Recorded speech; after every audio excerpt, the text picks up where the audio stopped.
Welcome to our channel. This Howto and DIY teach you how to remove an app from your iPhone. Depending on your phone setting, you may first need to enable the delete apps permission in the restrictions menu. Locate the app you want to delete. I want to delete Betterman application.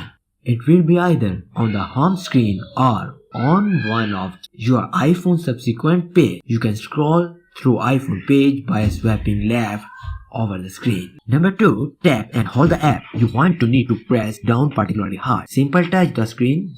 Doing so will cause all applications on the home screen so being wingling. If you have an iPhone S6 or newer, press down on your screen may invoke the 3D touch menu. If you see an option that says share app name along with other option in the menu below your app, you are pressing too hard. Number 3. Tap cross. It is in the top left corner of the app. If you don't see sign cross, the app cannot be deleted. However, if you cross icon appear on any app, you may first need to change your iPhone restriction. Number 4. Tap delete when prompted. This option will be appear in the middle of the screen. Tap delete will remove the application and all of its information from your iPhone. Press the home button to exit the wingling app mode.